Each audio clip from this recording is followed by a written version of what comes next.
It doesn't look like much from the outside. Just a nondescript building in the sleepy bedroom town of Garwood, New Jersey. But inside, machinist history is being cast. I mean, every 4 years you get to see one of those badges. Nobody knows where they come from or how they're even made or whatnot, but to actually see how they're made and the process that they go through to do it, it's really exciting, you know, and I'm gonna be happy to go at the convention and wear that badge and say that we made them. Made by machinists, for machinists in the USA, this is the birthplace of the badges for the IAM's Grand Lodge Convention. We feel in order to give back to the country and to do what we can for our fellow citizens, we try and do and manufacture as much as we can here, and we take pride in American products. And I go to a lot of different companies, a lot of different shops, and to see what actually goes on over here and see Made in USA, it is a sense of pride. Norco's loyalty to the products it creates and the people it employs is why the IAM has had a relationship with this company for nearly a decade. I came and I opened the door and they let me inside, and I was amazed when I came back here and saw what they were able to do and produce in this small facility. Was amazing. The product we make, the pieces, must be done individually by hand because everything we do is 100% custom. Every job is different, every shape is different. That attention to detail is crucial, especially because the badge represents so much to so many. It's a symbol that you belong to something much larger than itself. And from the conception of the art to the shipping of the final product, Norco makes sure that each of the 2,500 badges exemplifies what the IAM stands for. All the different colors in the badges are filled by hand. There are many different steps involved from striking. Then once the material is struck, we have to put the posts on it, then it gets plated. Then once it's plated, we have to do the color filling process, which is actually the most laborious and labor-intensive process, and that takes quite some time. Each of these badges are hand-painted one at a time. Colors typically have to be done one color at a time because if you contaminate a red with a blue, it ruins the piece. Each piece, there's a lot of time and money involved with the piece at that point, so we try and be very careful to make sure every piece is salvaged and ready to ship. In order to get that type of job on those small little pieces, you have to do it by hand, and it's unbelievable. The craft is unreal what they do. And most of our employees are with us over 15 and 20 years, so they're experts at it. It's not an easy process. It's painstaking and tedious, and at times very, very difficult. So once we have an employee who's trained and able to do it, we make sure we hold on to them. And that's why we offer as many benefits as we can, and while they enjoy being union members. Ada is one of those experts with 24 years at Norco. I'm so happy when I see my work, you know. I like it. Her story embodies all that the IAM and these badges stand for. The idea that being part of the labor movement is the key to the American dream. We came with husband with 2 children, not $1, with 8 suitcases. On April 26, 1986, the world watched in horror as the Chernobyl disaster made headlines around the world. Ada and her family were living just 30 miles from the reactor when it exploded. At the time, no one understood the consequences of such an event, but it quickly became obvious the family was in danger. Because, you know, I was live close to Chernobyl. I see a lot of people is sick. We eat all this fruit, vegetables, Friend of labor who fights for better wages, better housing, and a better future for middle-class families all across the state of Illinois. Please give a warm machinist welcome to Speaker of the House, Representative Mike Madigan.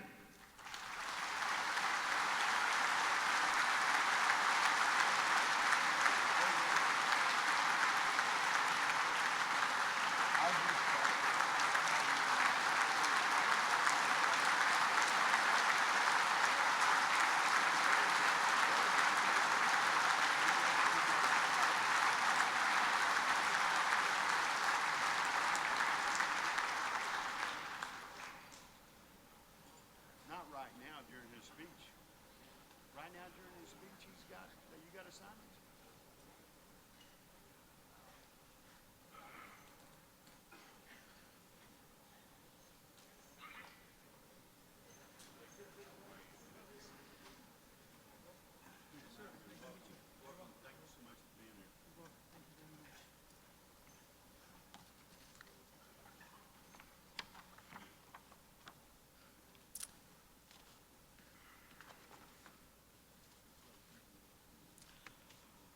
Well, good morning, everyone.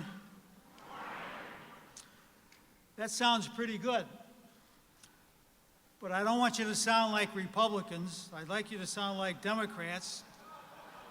So let's do it again. Good morning. Let me welcome you to Chicago. Let me welcome you to Illinois. You probably know Chicago is a union jurisdiction.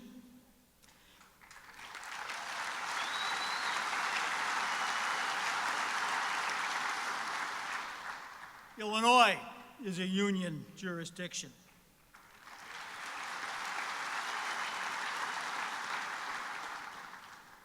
Today, I give you my pledge as the Speaker of the House and as the chairman of the Illinois Democratic Party, that so long as I'm around, Illinois and Chicago will be union jurisdictions.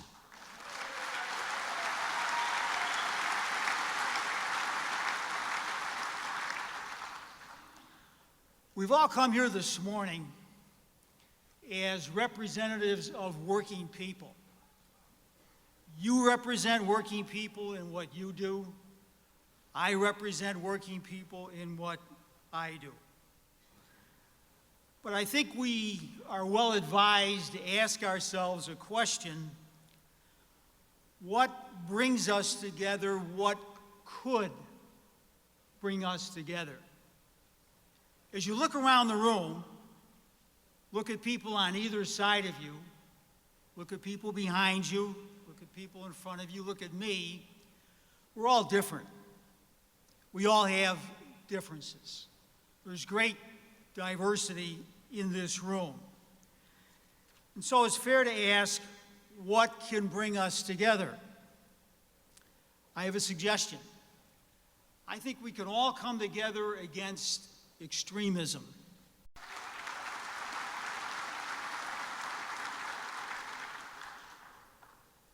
Rauner is so extreme that he actually attempted to hold hostage the Illinois governmental budget-making process in order to get these extreme agenda items, such as the changes in workers' compensation, collective bargaining, and prevailing wage. I said he attempted to hold hostage. He failed, because at the end of May, he ran up the white flag, and he said, okay, I'll withdraw my agenda temporarily so that we can adopt a temporary budget. In effect, he acknowledged that his hostage-taking strategy was not a good idea, that it wasn't going to work, that it's not a good idea to hold hostage governmental budget making in order to work to bring down the wages and the standard of living of the middle class. Unfortunately, there were some hostages taken. So, if you're an Illinoisan and you're dependent upon state of Illinois funding for services for children with autism, Governor Rauner held you hostage. If you're an Illinoisan and you're dependent upon state of Illinois funding for breast cancer screening, Governor Rauner held you hostage. If you're an Illinoisan and you're dependent upon state of Illinois funding for child abuse prevention, Governor Rauner held you hostage. If you're an Illinoisan and you're dependent upon services, upon the state funding for services for victims of sexual assault, Governor Rauner held you hostage. So let me go back to the beginning. And remember, I'd like you to sound like Democrats, not like Republicans. I want to ask 3 questions. Can we all come together against extremism? Yes. Can we all come together against the extremism of Donald Trump? Yes. Can we all come together against the extremism of Governor Bruce Rauner? Yes. I thank you for those loud applause. Again, welcome to a wonderful city, a wonderful state. We have an epic political governmental struggle on our hands. We have an extreme governor who thinks he can actually use the government to hurt people. And that's why we need people like you and others in our society that recognize basic decency, basic fairness, and willing to exhibit the intestinal fortitude and the courage to stand up against what I characterize as attempted tyranny. Have a great day. Enjoy your conference.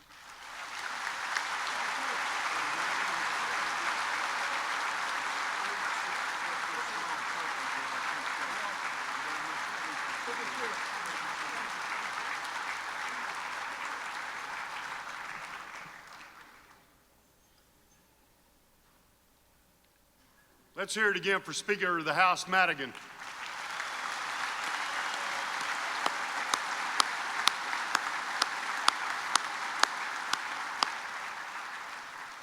Chairman would like to call the General Secretary Treasurer for announcements. Million-member International Transport Workers Federation. The ITF is made up of over 700 transportation-related unions from 150 countries around the world. The IAM and TCU are 2 of the most active affiliates in this great organization. We are very proud of the fact that the IAM has been elected to several leadership positions within the ITF. Our own General Vice President of Transportation, Cito Pantoja, serves on the Management and Executive Committees. TCU National President Bob Scardelletti serves on the Executive Committee.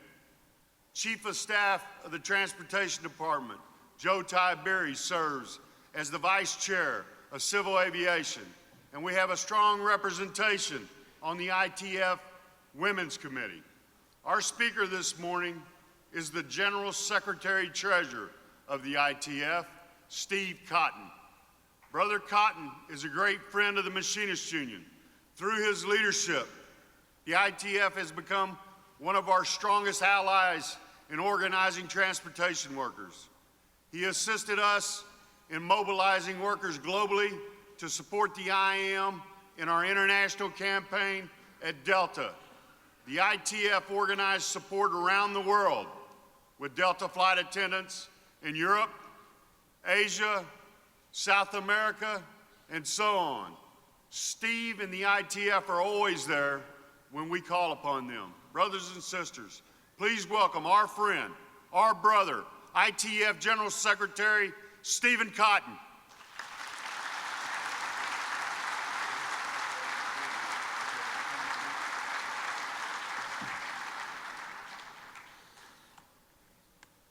Good morning. So can I just start by saying it's amazing to be in this historical Labour city. And as you drive into Chicago, it brings to mind so many Labour struggles. And I think it's crucial when we hear about all the challenges we face today that we recognise our history. So I want to say to all the brothers and sisters that built union power in this city, thank you very much.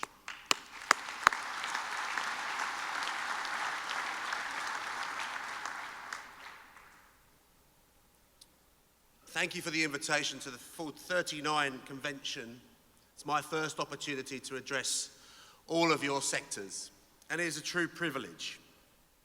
I want to congratulate Bob and his new team, and I want to congratulate all of the people that brought together this fantastic convention. All the people on the sidelines, that make it so successful, and I want to give our thanks to them for inviting a big international delegation to show our respect to this mighty union.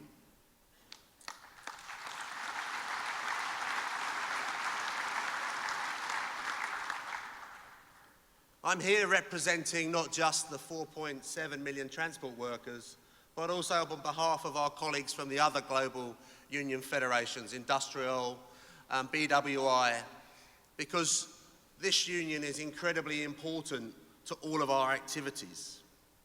And at this particularly challenging time, it's absolutely vital that we act decisively.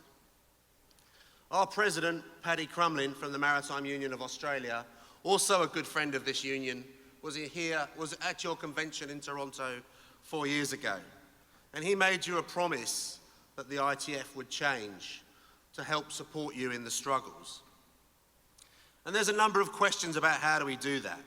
How do we build a stronger labour movement? How do we increase our collective capacity? How do we build national union power and influence to help you, the members, but your families and your communities? Let's be clear what we heard from the previous speaker. Big business, the Republicans are out to do down union power. And so it's crucial that on opportunities like this, we're able to appeal to you to stay strong and to drive the global labour movement. Why is this union so important? Because you do all the right things. You organise, you mobilise, you're prepared to use creative methods to build strength. And it's crucial that you transfer those skills to the global labour movement. There's two particular areas I want to cover today, and that is how you're setting a global example, and the second is how the ITF is transitioning to be the strongest global union federation that you need. So when I start with your union, it's driven by strong activists. Look at the members in this room. It's all about you driving the agenda through the leadership. And it's crucial that you bring those voices, and we heard from the President about the engagement you have in all the sectors. And this is a union that doesn't just talk, it walks the walk, it delivers the action. We can look at your huge list of organising wins in North America and the opportunity to improve your workers, your members' conditions. And I want to echo Bob's words about acknowledging the time and energy, and thank you for Cito, Joe as Vice President of Aviation, Bob as one of the longest leaders of our rail unions in the ITF. Without them and your commitment, the ITF wouldn't be heading in a stronger direction. Your union has been part of the ITF since 1950. And many of those principles that were important in the 50s are equally important now. But we have more work to do. We need to bring more women into the labour movement. We need to involve younger people. We need to mobilise and activise them in a way that ensures the heritage and the history of the labour movement is transferred through the generations. This union has been one of the leaders in a number of sectors, aviation parts, the Lufthansa network, where they try to establish power and influence with other unions that could potentially be cheaper alternatives to you, lower cost labour in other parts of the world. And it's our job to support your national campaigns with an international development. When we look at the world today, working people are under attack. Governmentally, corporations, all about driving down wages, taking away job security, denying us representation and skills. But we believe together we can change that. And we can do that by being tougher, more mobilised, more energised. We are sure that together we can develop good jobs and strong representation. Bob mentioned Delta. We were proud to be asked to pursue the international campaign against Delta. We were very close. We implore you not to give up that struggle. It is very difficult, but the number of workers that are potentially represented, over 25,000, is crucial that we win that struggle. And we will continue to support Bob, Cito and the team globally when they ask, when they push the button and say, mobilise, mobilise, mobilise. Brothers and sisters, the ITF is trying to respond to this continued battle with corporations and governments. And in particular, the world is watching the play out of your election that's due to take place in November. The world is a little bit worried. The American Constitution is all about liberty, freedom, and equality. Core issues at the heart of the Labour movement. We're not hearing those from Donald Trump. We're hearing about exclusion, isolation, and now more than ever, the world needs the United States to play a global role. Politically, as Labour, the world is incredibly unstable. This mighty historic country needs to continue to look outwards, defend workers, defend communities and different elements of society, not exclude them.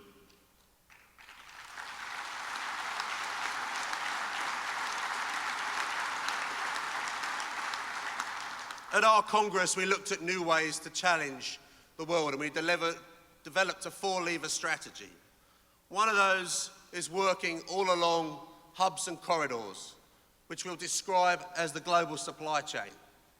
And it's crucial that transport workers, warehouse workers, the whole manufacturing, retail, all work together with a clear objective to build power for each and every one of the members in those unions along that supply chain. Without power to negotiate better wages, without power to protect the benefits that you've fought for over decades, we will not be able to defend you. And that power goes beyond national boundaries.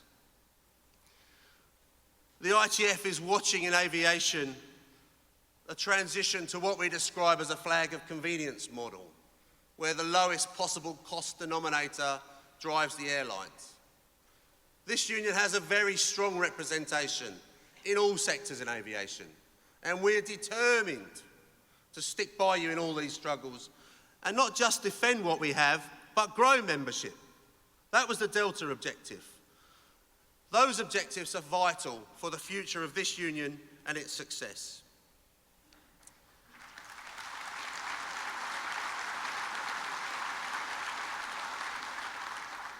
The second area of influence is influencing lead industry companies, and the ITF's been running a campaign against DHL, one of those companies that doesn't sit comfortably in the transport sector. It exists around the edges, bringing up new ways of moving goods, not necessarily by rail, but creating new ways to circumvent organised labour. And one of our first successes with the support of our big German union, Verdi, is we've been able to sign a potentially agreement where we can open labour spaces, particularly in DHL in Germany, all unionised. When they go to Latin America, 3 target countries, Colombia, Chile, Panama, they refuse labour rights. So in Germany, good industrial relations. They export bad industrial relations. And we've been working with them to improve, and we now have unions operating in those 3 countries representing workers.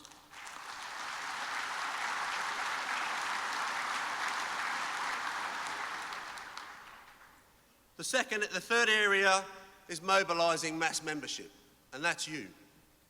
We want you to know that your leadership is driving an international agenda about protecting you from outside influences, unfair competition. And that's why they invest so much time.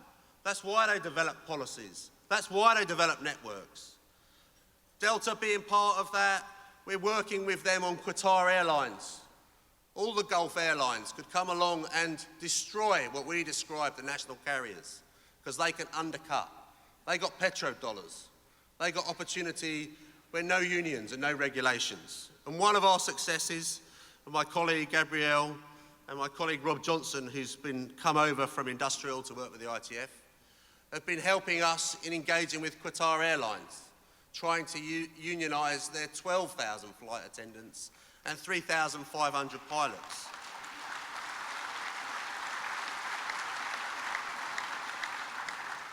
A more aggressive militant position is delivering returns. We should be proud to take those fights to those corporations where historically there hasn't been unions, or governments control the labour legislation that doesn't allow free and independent membership. If we didn't have a strong union like the IAM, investing in the global future of other workers, we wouldn't be able to push back and deliver some of these wins. I'm very proud that the ITF is considered a good friend of this union. Very proud. And I'm determined in my period of leadership to grow the ITF, to support you to grow your membership and deliver a global union federation that responds to your needs, understands the issues of working men and women in the United States and Canada. It's crucial for us to listen to you, but it's also vital that you lead our organisation. So brothers and sisters, in closing, congratulations to the leadership. Good luck on the next 2 days to make big and important decisions. And please, please, please continue to be part of the global labour movement. Together, stronger, more powerful. Long live the IAM! Long live the ITF!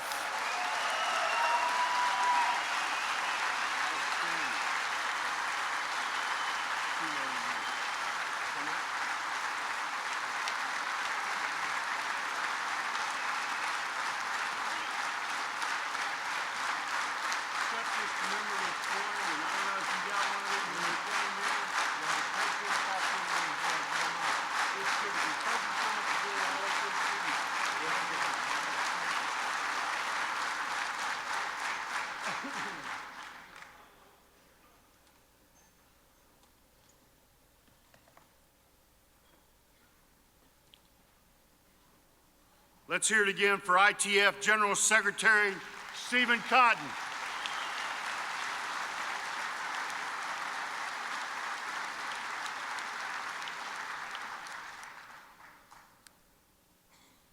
Brothers and sisters, as we change the stage up from time to time each day, we will have Cody Wilder. Some of you may remember that name. He's a retired machinist from Nashville, Tennessee, and he's here to perform for everyone. Cody is a retired IAM member from District Lodge 711, Local Lodge 735. He sings professionally, and we've invited him here to entertain you all while we transition the sets. Brothers and sisters, please give our brother, Cody Wilder, a warm welcome. Thank you, brother. Thank you. Long live the IAM. That's for sure. Song I wrote for Leadership 1 class called United We Stand, Divided We Fall. Hopefully you've heard it.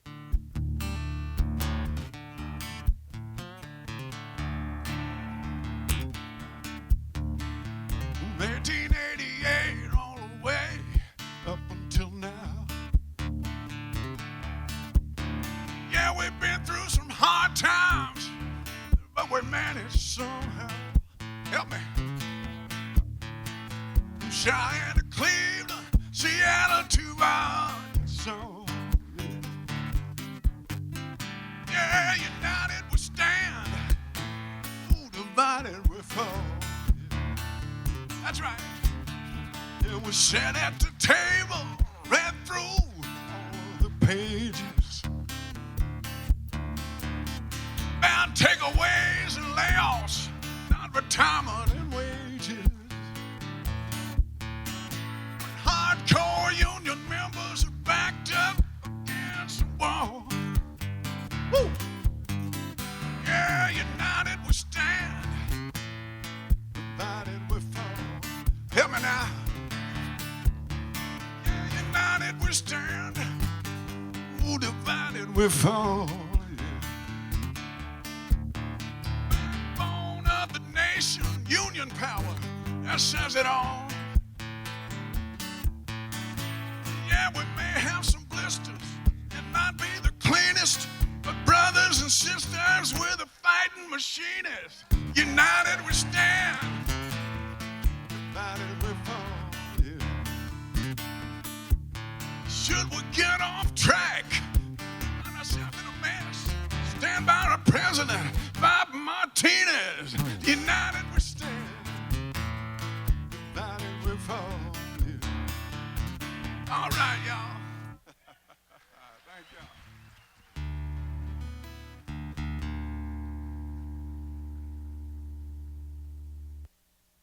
Had a blast last night. How about the Navy Pier? Lord have mercy.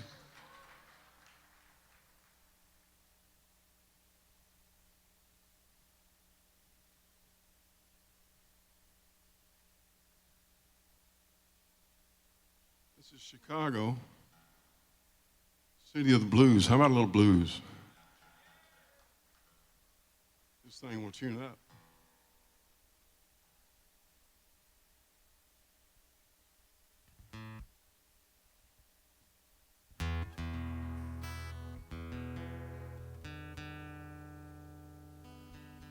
Sorry about that.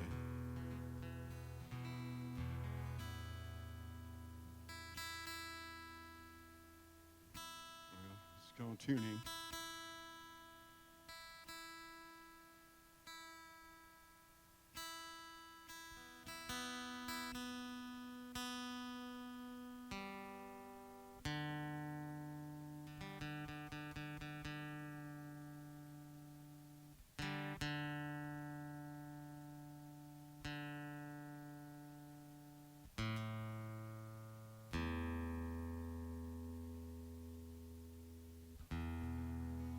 Hopefully.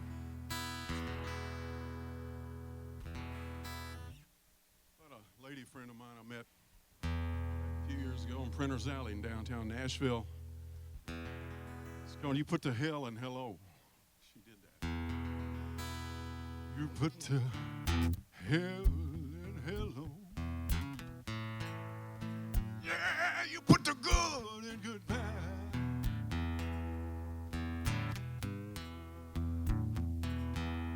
You put the hell in hello. Oh, you put the good in goodbye.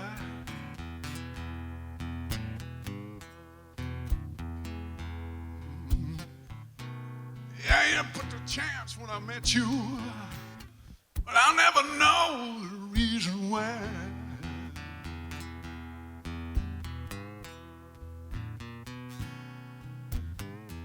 Remember the night in the alley? I said, can I see you again? She said, Cody, if you're lucky. I should have known right then, yeah. You put the hell in hello. Oh, you put the good in goodbye.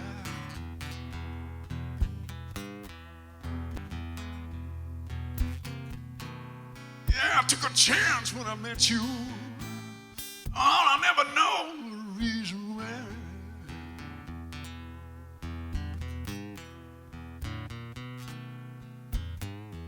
Lord, I remember you in that low neck sweater. I can still hear you say, when I'm bad, I'm even better. Yeah, you put the hell in hello. You put the good in goodbye.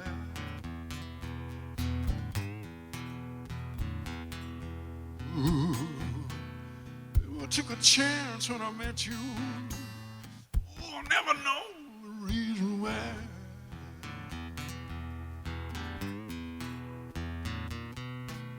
Oh, yeah.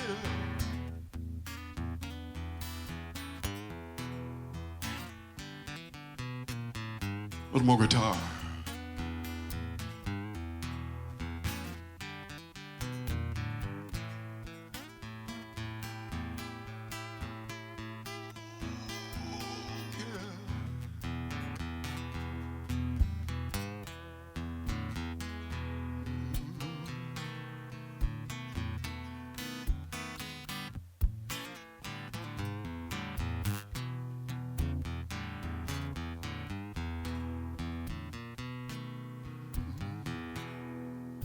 the night in the alley.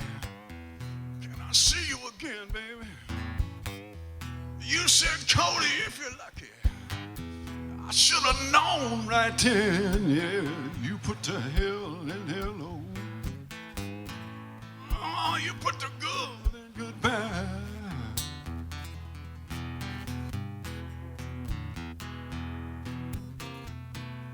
I took a chance when I met you. I'll never know the reason why.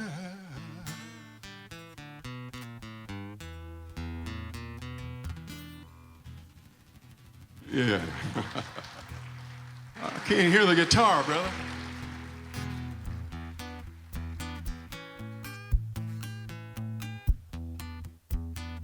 Little whiskey straight up.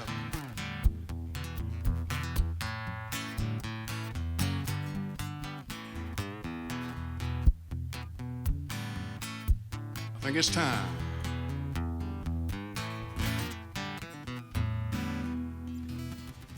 Thank you.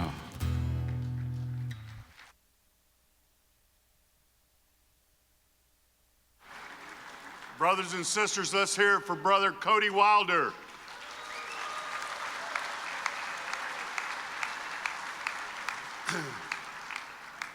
Just as we must grow the machinist union inside the United States and Canada, we must also help to organize globally. We've invited a panel of guests here today to discuss just that. Leading the panel is our brother who first came to the IAM nearly 30 years ago as the union's associate general counsel. He has gained great knowledge about the subject of global trade while serving as the director of the IAM's Trade and Globalization Department for the last 20 years. In his spare time, he also serves as my full-time chief of staff. Brothers and sisters, please welcome my good friend and brother, Owen Hernstadt. Thank you. Thank you.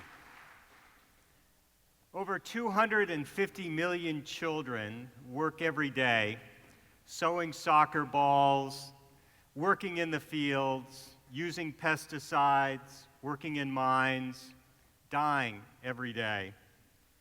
Workers whose only crime is their desire to form a union are beaten and even murdered in countries like Colombia and China. Workers in Europe are suffering through austerity measures that have been put upon them by the richest corporations in the world. And indeed, workers in Africa and throughout the rest of the world continue to suffer through totalitarian regimes who are doing everything they can to keep them from enjoying workers' rights. And of course, I think we all know in the United States, more than 75 years after the National Labor Relations Act came into being, as President Martinez said yesterday, far more eloquently than I am right now, if a worker whispers the words, "I want the IAM," they're fired, ridiculed, or harassed. All over the world, multinational corporations continue to spend billions of dollars to keep workers, to keep our potential members out of being a union. They keep them from forming their own fundamental human rights. They'll take advantage of weak laws, whether it's in the United States or Canada or South Africa or Europe or Asia or South America. Far too many employers will just ignore workplace laws altogether, figuring if they get caught, their own governments will never, ever enforce those laws, like what happens to our brothers and sisters in Mexico. How do we combat these merciless assaults on human rights for justice and dignity? It really can be summed up in two words: organize globally. Today we have with us 3 union leaders from around the world. Each of these union leaders is engaged in innovative, thought-provoking, action-oriented ways to organize workers globally. Seated on my far right is Kathy Feingold. Kathy heads up the international affairs operations for the entire AFL-CIO.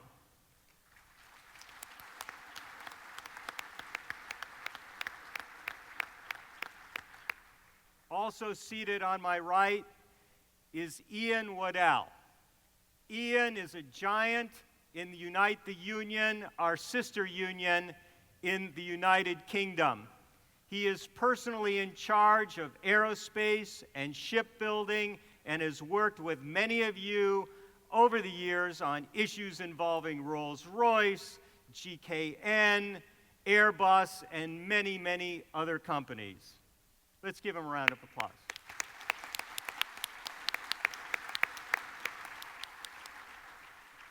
And of course, seated to my left is our dear friend, Horst Mundt.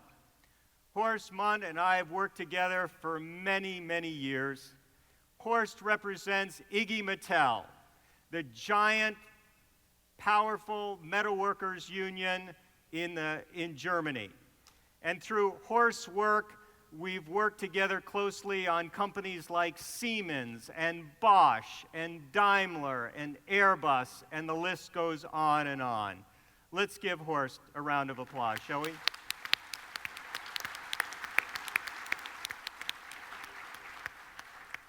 We've invited these guests here with us today to discuss their ideas in terms of global organizing because, as I mentioned, they are leaders of the international union movement. But you know something? We've also invited them here for one other reason.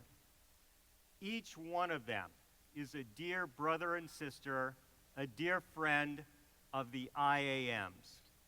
Each one of these brothers and sisters here, when we call and we say, we need your help, they don't say, let me get back to you. They don't say, I'm not sure we can do that. Just like Steve Cotton just said from the ITF, each one of these personally says, how can we help? And we're going to get on it right now for our members, for workers globally. It's fantastic to have them here today.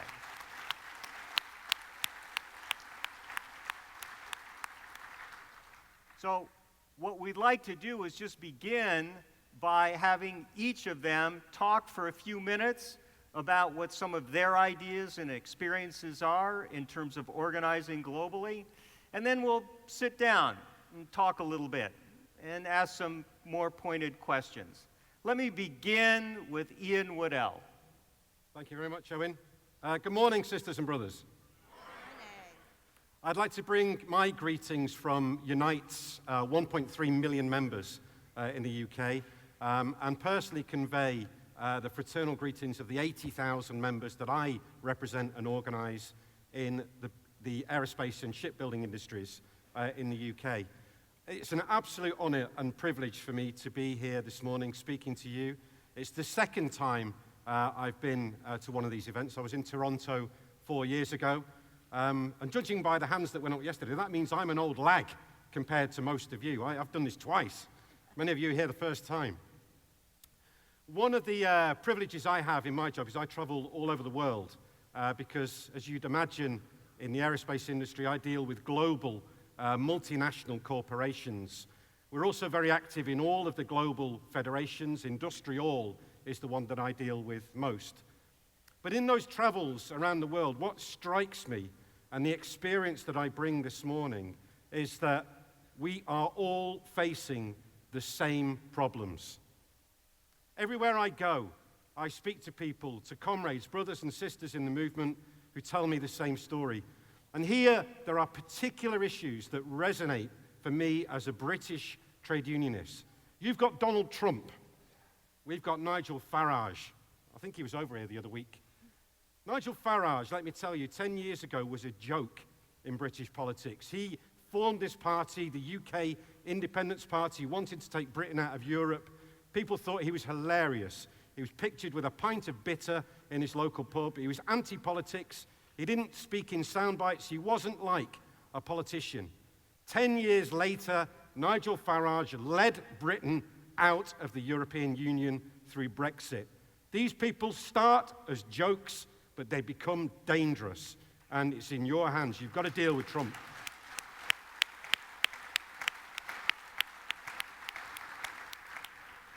Secondly, you have states in this country, right-to-work states. You have union busters. I've got personal experience from the other side of the pond in dealing with some of these charlatans and characters. We have the Trade Union Act, which has just been passed through the Parliament in Britain. When that first started, there were provisions in there for pickets, and people on strike had to wear armbands to identify they were striking workers.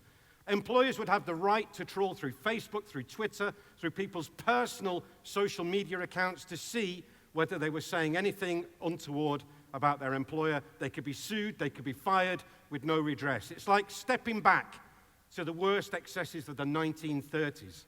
Luckily, we were able to defeat that. But what I can tell you is that if Britain does leave the European Union, then the brakes will be off. The Tory party will love to emulate states like South Carolina, and I can see the UK becoming a right-to-work country if the Tories get their way. It's an absolute scandal and a disgrace. Your struggle is our struggle. Thirdly,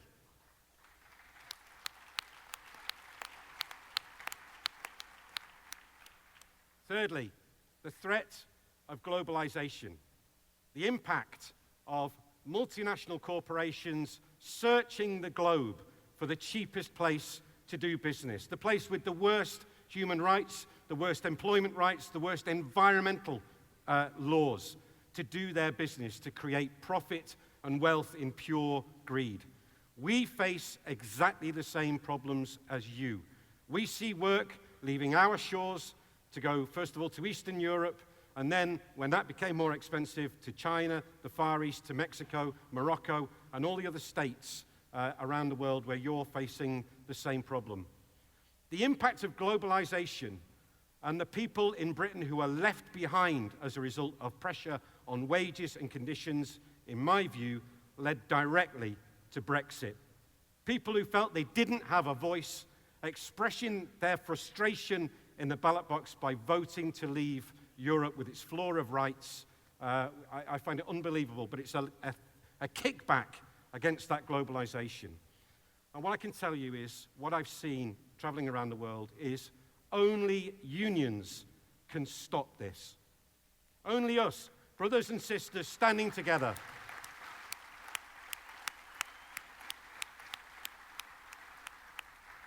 We are the only ones prepared and able to stand up to the elite, the minority, the 1% in this world who are intent on grabbing the wealth of this planet and having it for themselves, taking from the poorest in our society to line their Swiss bank accounts, their offshore Cayman Island accounts. We cannot stand by and let that happen. We have to stand up for workers. We have to stop globalization doing to your country what it's done to my country. We stand together.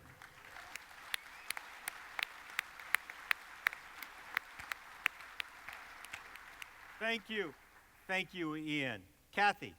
Thank you so much. Good morning, brothers and sisters. It is really an honor to be here with all of you today, and I want to thank President Martinez for his leadership. He is one of the co-chairs of the AFL-CIO's International Committee, and I am proud to say machinists have been at the forefront of the global struggle for worker rights. Thank you, brothers and sisters. And I want to thank my colleague Owen, who has been at the forefront of that struggle for so many years, and I am honored to be able to work so closely with all of you. So we just heard from Ian that we share a lot of things globally. We have a global economy. We unfortunately have a global rise of the right all over the world, which I'm sorry to say, it sounds like Trumpism is being exported or we're importing from other countries. And we know very well that we have similar employers. And we have similar employers in a global economy that are going around looking at models of right to work. How do we export that? Looking at low road models. How do we create trade deals that allow corporations to have more power than workers, allow corporations to go around the world to increase profit by lowering labor rights? We know we have a lot in common. We also know we have a huge challenge in front of us. We only have globally about 7% of the workforce organized, brothers and sisters. 7%. That means that we have a huge challenge when we know that we've got trade agreements that are shifting the balance between employers and workers, and we are not winning. We know we have a lot of work to do when companies are going to countries we heard Owen talk about. Our iPhones, parts of them are being made in Malaysia with forced labor. We have a lot of work to do, brothers and sisters, when it comes to global organizing. But we need to put global organizing into some context, because often at the AFL-CIO I'm asked, when times are so hard in the United States, when we are seeing jobs leaving, salaries going down, benefits being cut, can we really be thinking outside? Can we really be thinking globally? And my answer is, can we afford not to be thinking globally?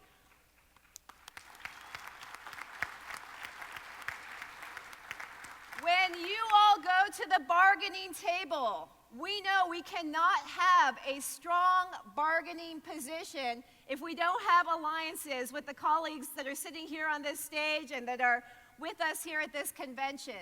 We are going up against employers who can either shift around the world very easily due to the current rules of trade and investment, and they are able to undermine our power at the table. We must build strategic global alliances. We must think of a new form of global unionism. This is not the last generation's form of global solidarity where we were writing letters. We still write letters when needed. Where we were sending money overseas somewhere. We still do that when needed. But this is about partnerships. This is about looking at how we are working with the UK, our brothers and sisters in the UK, in Germany, the Brazilians who are helping some of our affiliates, organized bank workers, the auto workers at Nissan. This is about partnerships to build power, and that is what we are working on. Now that sounds hard when we are only about 7% globally organized. But I actually feel we are at an incredible time. Look at what is happening with the Trans-Pacific Partnership. And that is thanks to all of you. There is a questioning about the rules of the global economy. What are the rules that we need as workers to have the space to have power, to organize globally? And that is thanks to all of you. It is a time of opportunity to rethink the rules for trade and investment, to rethink how we as unions are going to build our power globally. So what are some of those ways? What are we doing at the AFL-CIO, working with the machinists, working with the other affiliates? First of all, we're hearing, somewhere here, Ian is part of an initiative with the steel workers called Workers Uniting. It's an innovative approach of bringing together a transatlantic partnership between two unions. We have others who are looking between Germany, telecommunication workers, who are trying to form a new bargaining and representation body that goes beyond just solidarity, but an actual structure that would represent telecommunication workers across borders, across the Atlantic. We need to be thinking about innovative approaches to global unionism. We need to support policies that are about a new global architecture. We cannot allow, as we were hearing from Brother Cotton about what the aviation industry is doing, trying to use flag of convenience to undermine our power. We need to fight back. We need new standards. We need to be at the forefront of those discussions. And we need to be thinking about how do we do this not just as U.S. workers, how do we build new standards, new laws, new policies that bring workers together across countries, across regions and borders. We need to take on corporate greed. And unfortunately, when I say corporate greed, our US corporations are at the forefront of that. One thing we are working on is we are actually mapping the role that the American Chamber of Commerce, the one that fights us here tooth and nail, anti-union wherever we go, we are documenting how they are actually present in almost every country around the world. Very few people know that, but our Chamber of Commerce has exported their model. They are working to export right to work, export our low-road form of industrial relations. We say no to that. We are working with the global labor movement to map this out and to come up with strategies to push back. We are working on new models of corporate accountability. Gone are the days where the companies that we want to bargain with, we want to improve working conditions for workers, and they say to us, you know, that sounds nice. What we really want to do is, you know, donate some money over here to a health and safety fund, which is it's perfectly good. But what we're saying is no more public relations. We are about shifting the relationships with those companies, coming up with new models and holding them accountable. When a factory collapses in Bangladesh, when workers are being forced to make our iPhone under horrible slave-like conditions, they do not get to just say, I'm going to make a donation over here. They must be held accountable to the workers in those countries and here, and we are going to shape those rules.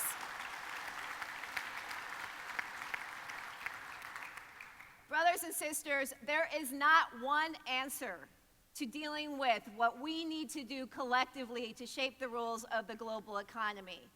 I invite all of you. It is so exciting to hear that there are 80% of the delegates here for whom it's the first time you are here at a convention.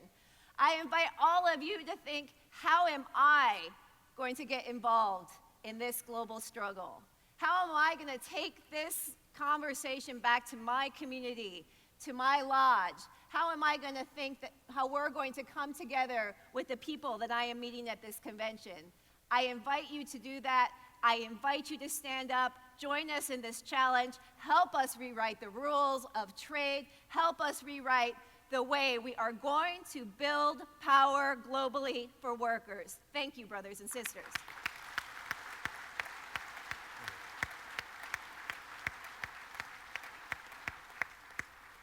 Thank you, Kathy. Horst. Thank you, Owen. When brother Steve Passmore, can you hear me? I feel like you can't hear. That's what I thought. Can we get a mic on for Brother Munt? Hello. Still I'm trying to talk. No? All right. Should I go there? No, I think we're okay. They're going to fix you. All I'm just thinking is right now, how many beers is this going to cost me to pay up for Horst? And you know, where Horst comes from, they don't drink small beers. They only drink big beers.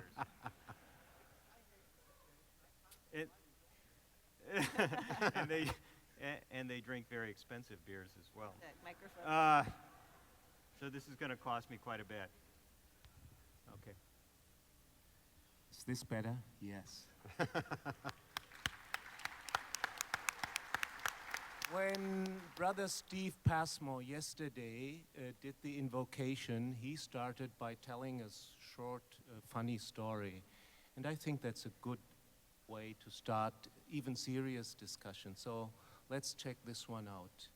The Pope is just finishing a visit to a foreign country, and the organizers of the trip at the end ask, Holy Father, how did you like the program that we cobbled up for you? Are you satisfied? And he says, yes, I'm satisfied. Always a little dense, not too much time to get an impression of the beauty of your country. So if I could express one wish, you give me just a car and a driver, and let me just drive for an hour with the driver and see what your country looks like. So yes, time is there, car is there, driver is there. They drive out of the city, and once they leave the city, the Pope tells the driver, just pull over. I haven't had the opportunity to drive a car on my own for ages. So the driver pulls over, Pope gets in the driver's seat, they drive, and he's a little fast, so he's stopped by a police car. Police officer is coming over, window down, looks in, says, oops. Goes back to his car, calls his superior and says, sir, I have a problem. What is it? I just stopped a car with a very, very prominent person for speeding. So, well, who is it? I don't know, police officer says. Well, is he more prominent than me? The superior asks, oh yes, I think so. Is he more prominent than the police commissioner? Yes, very much. Well, who is he actually? And the police officer says, sir, I have no idea, but the Pope is his driver.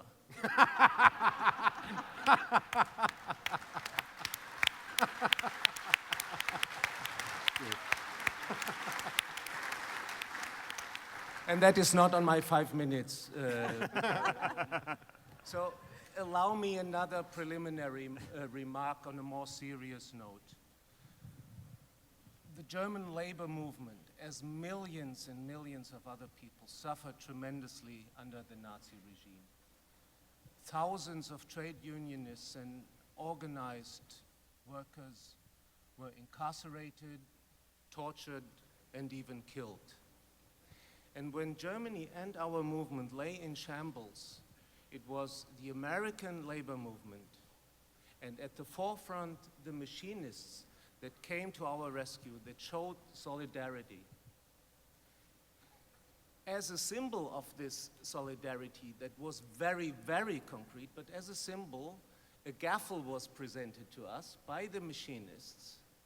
And this gaffle, still today, is used when our executive board meets. And as we speak today, we have an executive board meeting, and our president is using the gavel to call the meeting to order.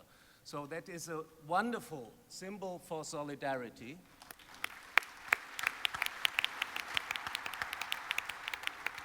And the support and the solidarity that the machinists have shown to us will never be forgotten. We are forever grateful for that, so thank you very, very much. Now,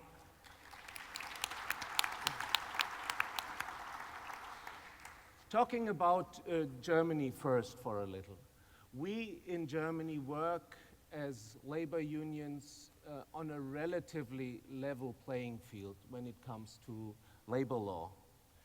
For instance, we don't need a majority of workers in a plant or in a corporation if we want to represent them. One is enough. And then we can go on and start negotiating and organize. But this is not a given. And our system has come under a severe and constant threat and onslaught. Law firms, particularly from the US, come over and try to change that, first within the system, and then putting pressure also on our politicians and on the legal system to change it for the worse. That is the situation we face in Germany. So, constant threat. At the same time, it is still fair to say that IG Metall is a strong union. We have approximately 2.2 million members. 600,000 of them are retirees, and the small rest, 1.6, 1.7 million active due-paying members. But we had to see that since the early 90s, we constantly lost members. Every year we were fewer than the year before.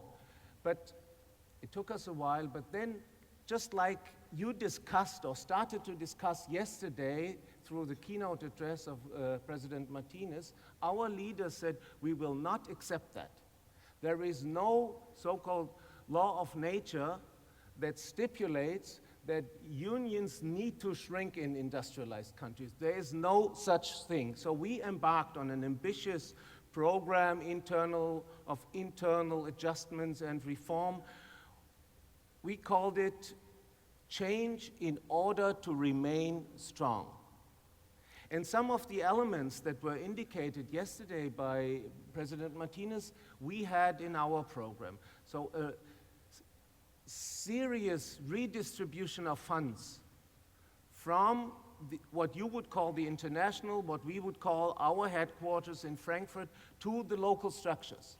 20 million euro every day went away from us eggheads in Frankfurt to strengthen local structures. And that and other elements has led to the turnaround, and we are really proud that for the last 6 years we are growing. We are growing net, and that is really something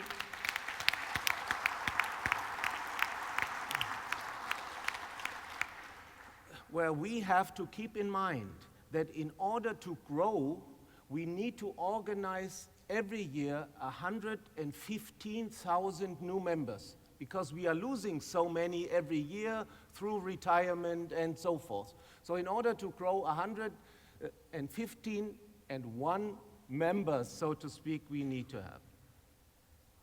An important element was we introduced new techniques. For us, they were new. Organizing. We had never heard of that 10 years ago. Okay, for you, it's something that you are familiar with, but we got support again from labor unions, from the US, from the machinists, from others, just to be taught about this technique and these instruments. Third element, and it may sound a little strange in this context, we increased international cooperation as a part of our internal reform program, because our leaders said we may grow domestically. IG Metall may become stronger, but that is a short-term victory only if we do not manage a situation where our sister unions all over the world also grow. Because we live in the world of globalized economy, global value chains, where the corporations no longer care where parts and full pieces of their products are assembled. So what you have embarked on is extremely vital in terms of the future that your proud union has, but it will not go, I think, the process of turnaround will not be incomplete without a strong international component. There is a win-win situation when unions from different countries cooperate. And we have seen that time and again. And the argument that we use and that we try to repeat and repeat again with our people, with our members, with our leadership is that if corporations go global, our standards are threatened. So if we cooperate globally, we secure standards elsewhere, and that in turn will help us securing our standards. It is nothing new, I know, it's not, you know that. But if we go to our locals, if we talk to the people that produce things, that is something we really have to argue and discuss and struggle about. Now, German companies are all over the world. We are an export-oriented economy. We are convinced, and we as unionists share the view that exports are no threat to the German economy. In fact, we live partly from them. If it's the car makers, the airplane makers, steel makers, and so forth. But how do German companies behave when they leave Germany? We have trade union rights, rights to organize, all things that you sometimes may dream of in terms of level playing field. But I'm sorry to say, and it's most unfortunate, that only too often German companies also opt for a low road. They go to Rome and do as the Romans do. And that is utterly wrong. That is utterly wrong. And there is all reason that we fight this and that we fight this together. Well, how do we convince companies, our companies, to behave, well, in a decent manner? Nothing about morale. No, that won't work. There is a strong economic argument that you can say if you have workers that have the potential and the possibility to get engaged, to participate not only in producing things but also in the saying of companies that you motivate them. So there's an economic argument for, let's say, organized labor. But again, many companies in the US and elsewhere coming from Germany don't buy that in. So it's about pressure. We need to create pressure. We need to create pressure together, exercise power. Increase what I would say the cost of non-cooperation. Expose them, scandalize their behavior, and so forth. But our leverage depends on numbers again. So here we come full circle. Only if we have the numbers, if we have the members at home and in the country where we are active, will companies listen to us. We have at IG Metall started not only some serious thinking about how we can intensify transnational organizing.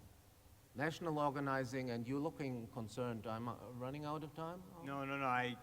But I'm finishing. I'm just thinking about all those beers I owe you. That's fine.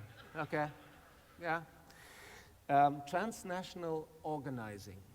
Well, the traditional way that we went about these things is that people like Owen and I would talk and say, okay, what can we do?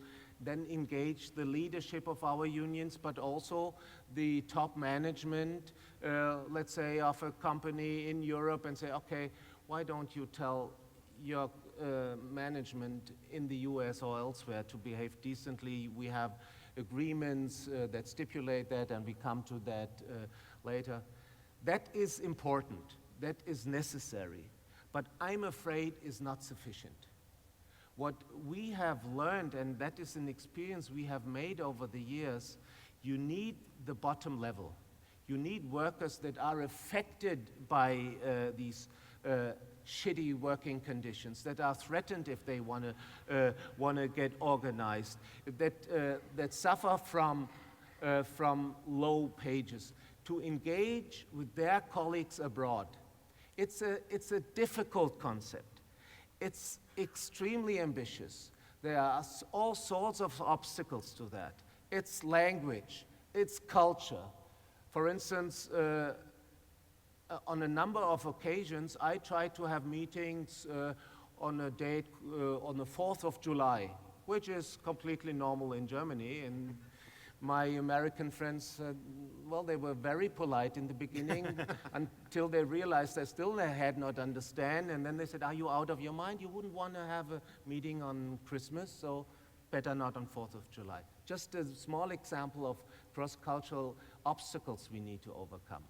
But it is possible, and it is absolutely necessary, and I would say it is even without alternative, that those who are affected, that those who have common interest, take their things in their hands, supported by us, and work together on organizing drives. We, by the way, the Machinists Union and IG Metall have started something like that, and at a low level, and I am sure we can do more, and I'm convinced we should do more, and I know from my leadership that we are prepared to do more. So that is the point I want to raise. Organize globally, but do it at all levels. Absolutely. Thank you, Mark. Great. Thank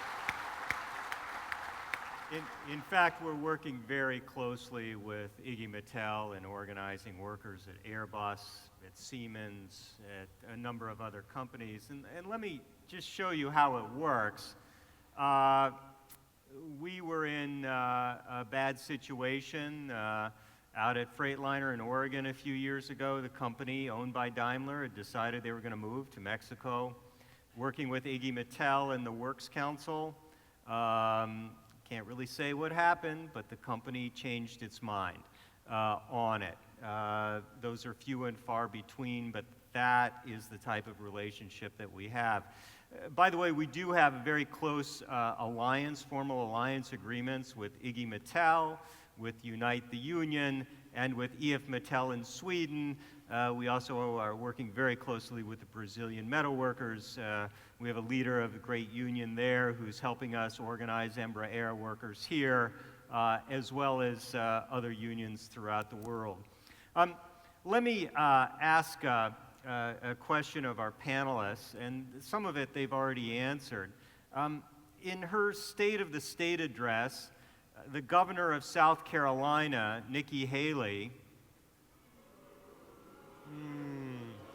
oh, you can do better than that. I thought so.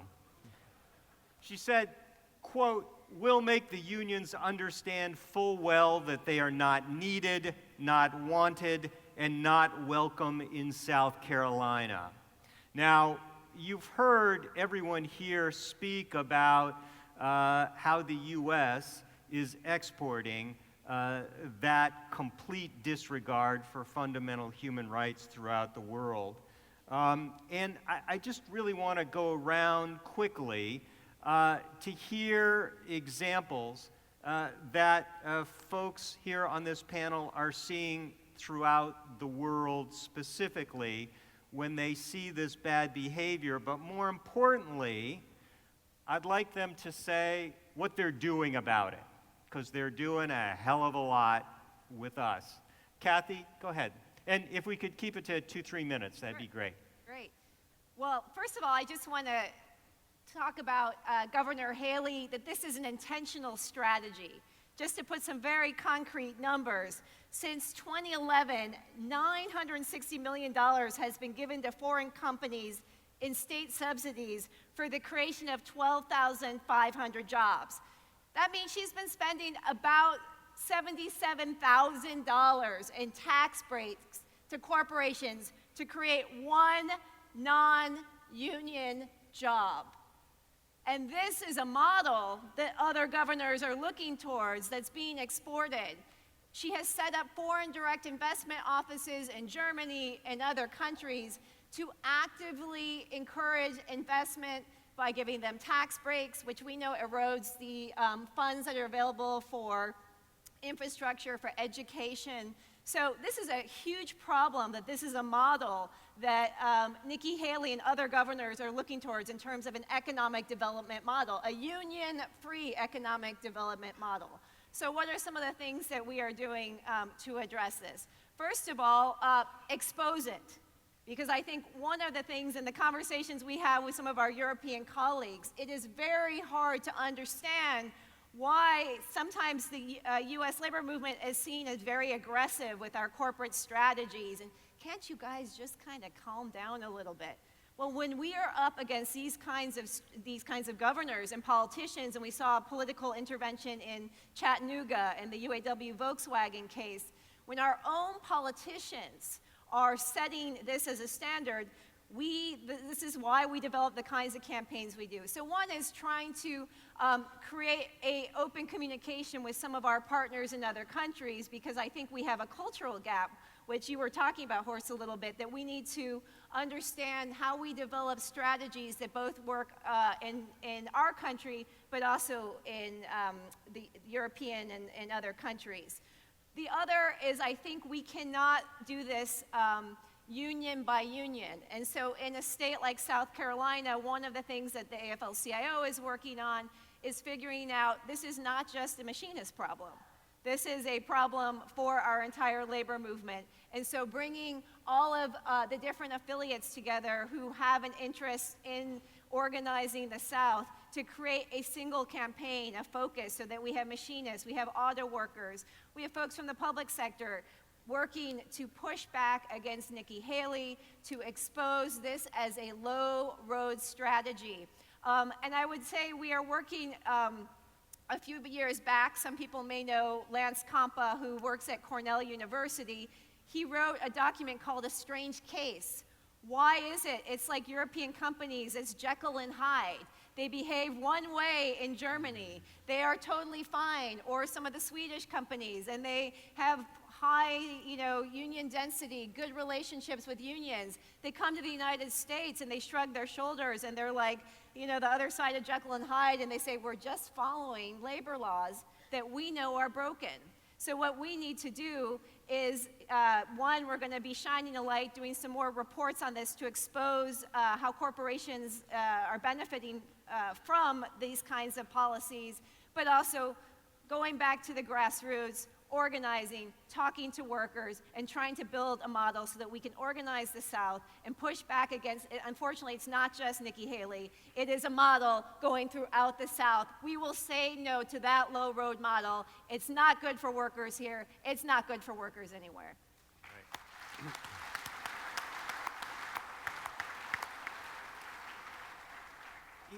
Ian, 2 minutes? Yeah, okay. Time starts now. Now. Let me say, look, this is being exported around the world. We're seeing it in Britain. I was in Australia recently. There's no doubt the Australian labor laws are based on what they've seen from the US. We've had experience where we've tried to organize workers in Britain, in companies that you'll know. General Electric, for instance, we had a plant in Scotland. We tried 10 years ago to organize. They brought in union busters, and we lost the ballot. 10 years later, we organized again. We used the techniques that we've learned from you to inoculate workers, to contact them, to build up their confidence, and we won that ballot and got recognition in General Electric.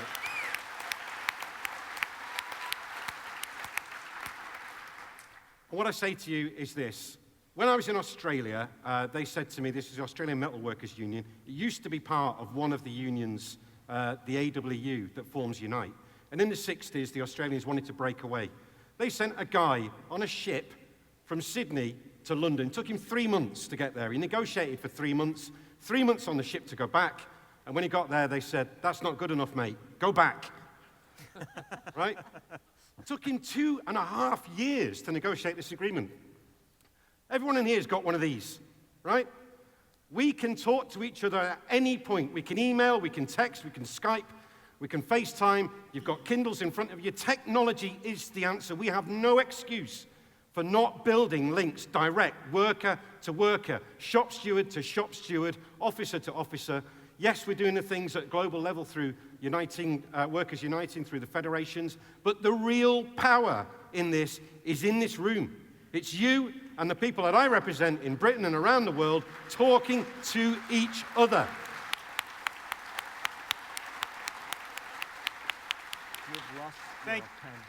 Thank you, brother. Horst. Yeah, I just want to take it from Kathy when she said scandalize. Yes, expose the companies for their ill behavior, because that is actually, I think, what hurts them. At least our companies, our German companies, they like to portray themselves as good corporate citizens, that they behave, or that they do more than what they are legally required. And in Germany, in many cases, that is true, but then it is the Jekyll and Hyde, Dr. Jekyll and Hyde syndrome, and when in Rome, do as the Romans do. So it is it's not by accident that South Carolina has a liaison office in Munich, which happens to host also the BMW headquarters. So there are all these links. And what we as IG Metall focus on now, among other things, is use the leverage that we have at home when it comes to investment decisions abroad.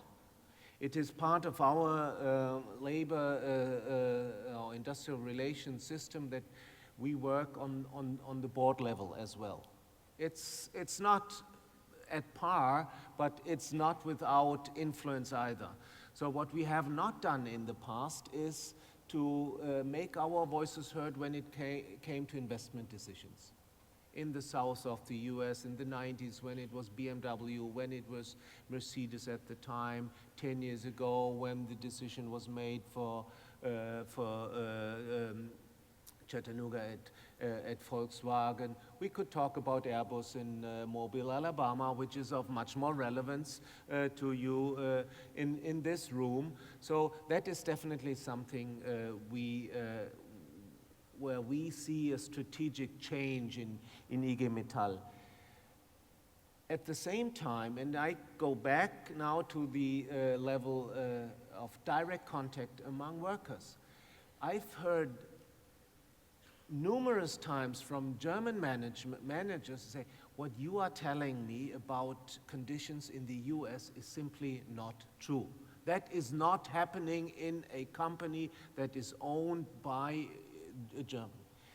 So here we really have to educate managers and also ourselves, because we sometimes do not believe it either, that things are possible which we don't think is possible. So these direct links of communication, the gradual build-up of trust as a precondition for cooperation is extremely cumbersome. It takes a while, but as I said earlier, there's no alternative to that. Work from the bottom and at the same time work from the top. That is how we go about it now.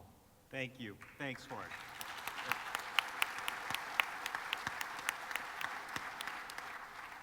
So look, we've learned this morning we're not alone in the US and Canada. Everybody's experiencing the same struggles and the same challenges when it comes to organizing, or put in another way, when it comes to making sure that workers throughout the world have the fundamental human right to come together as a union, to negotiate, to be free from discrimination, child labor, and forced or prison labor. We're all in the same boat here, and we all know that. We're working hard to build innovative strategies, I think you've heard this morning, to make sure that workers have these fundamental human rights. We've heard about these alliances. We didn't hear so much about these formal mechanisms called framework agreements that we're working on with enlightened, progressive, it's hard for me to say that, multinational corporations who are agreeing to abide by the international rules of rights. We're working hard to do that. We're working hard with our brother and sister unions throughout the world to make sure that trade agreements like the TPP do not see the light of day.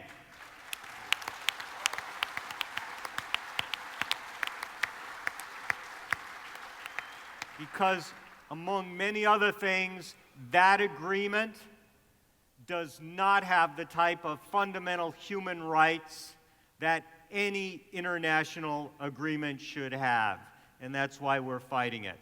We're working on innovation through communications, through technology, through communicating with other unions throughout the world who are in the midst of negotiating that we can contact through an iPhone when they're being told a lie by an American company, and similarly, we do the same thing so we can get the answer to them right away. And we're doing so many other things. But a lot of things that we're doing are what you're doing every single day.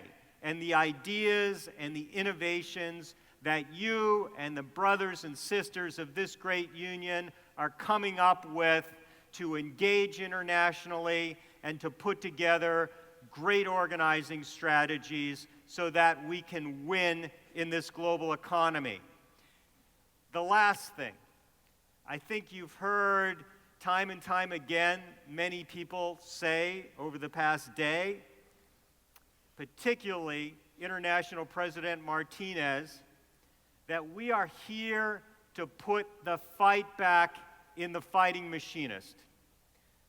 Let me also say, you've heard from these great union leaders, we're all here to put the fight back in the global labor movement as well. Thank you. And let's give a hand of applause for our guests. Thank you. Thank you. Okay. Brothers and sisters, please welcome back, direct from Nashville, Cody Wilder. All right.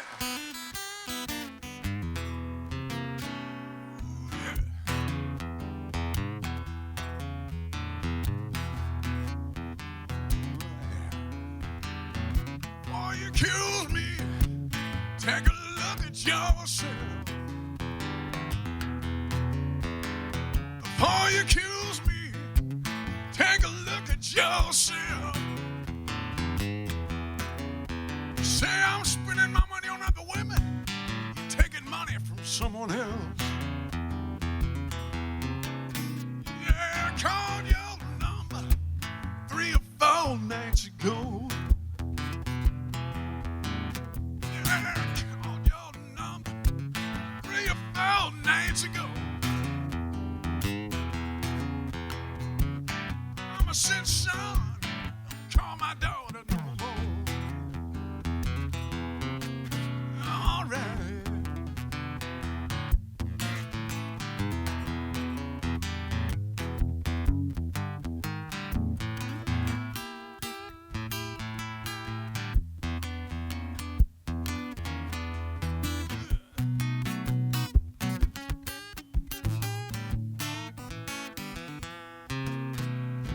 Come on back home, baby.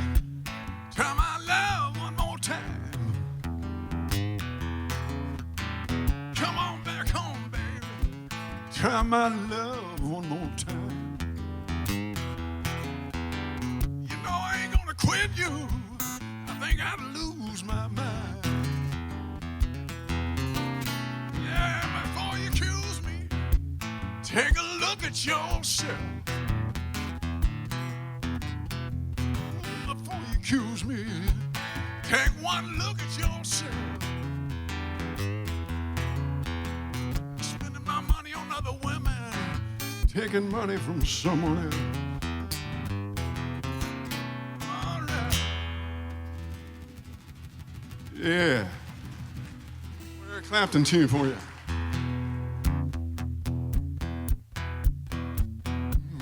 Ooh, yeah. Jojo was a man who thought he was a loner. Yeah, he knew it wouldn't last. Jojo left his home in Tucson, Arizona. Yeah, for some California grass. Get back, yeah, get back to where you once belonged. Get back, get on back, yeah, get back to where you once belonged. Sweet Loretta Martin thought she was a woman. Yeah, she was another man. All the girls around her said she's got it coming, y'all. Yeah, she gets it while she can. Yeah, get back, yeah, get back to where you once belonged. Get back, get on back, yeah, get back to where you once belonged. Back, Jojo.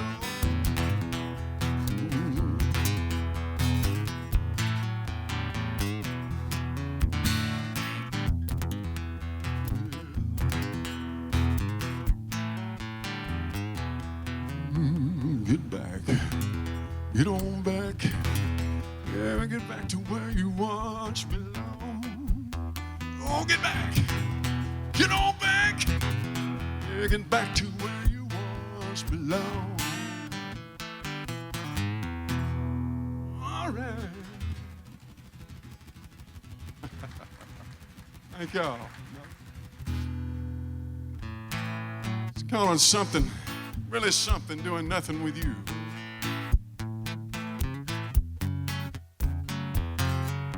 Yeah, walking in the woods, sitting on a swing, lying in the grass, skipping rocks on a stream. Don't need lots of money to have a good time. Got that old-fashioned love, some cheap red wine, yeah. Ooh, it's really something,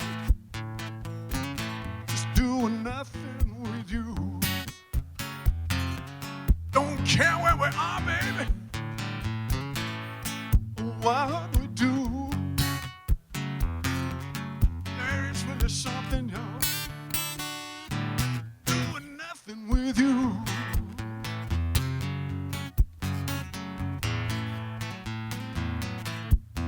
Holding your hand, kissing your face, yeah, being together, anywhere, any place. Don't need a new car, a big house, or a plane. We got each other, baby, got everything, yeah. Ooh, it's really something, doing nothing with you. Don't care where we are, baby, what we do.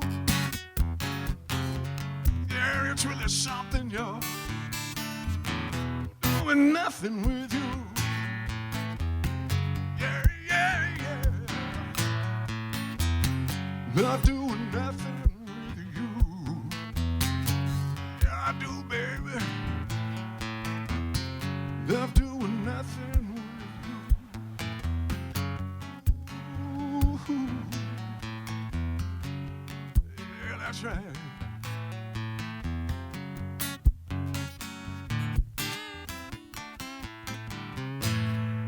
All right. Thank y'all. It's a lot of fun doing this. Can't believe it's been 4 years. Turn around and it's over. Thank y'all.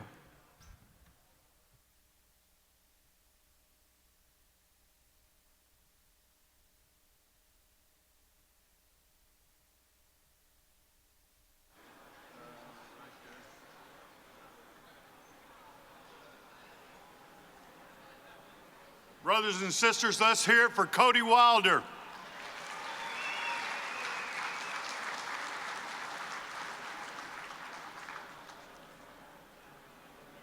If we could get everybody to take a seat, we'll proceed.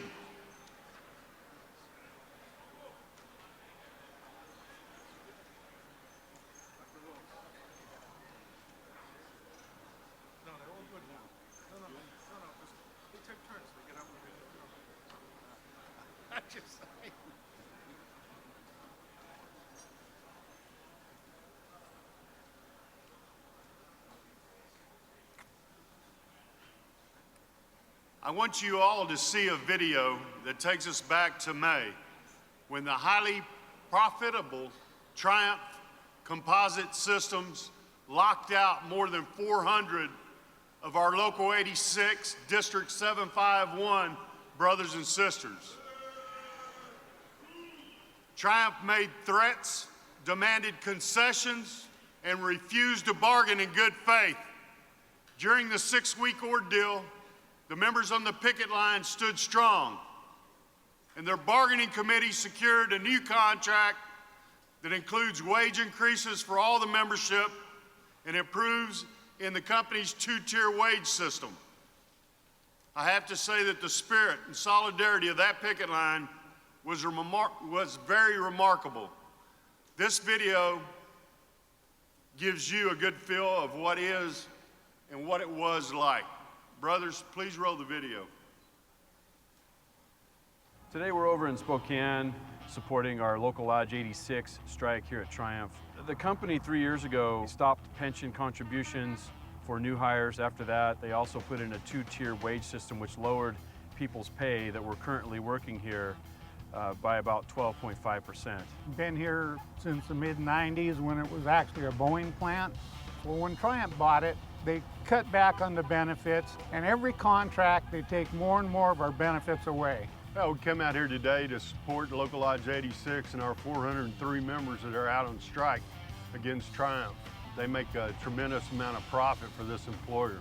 And what does this employer do? Lowballs them at the table. They did a last 11th hour economic package that wasn't acceptable to our membership. We voted it down by 94% and voted to strike by 93%. So it was pretty overwhelming that the people didn't like what they were being presented with.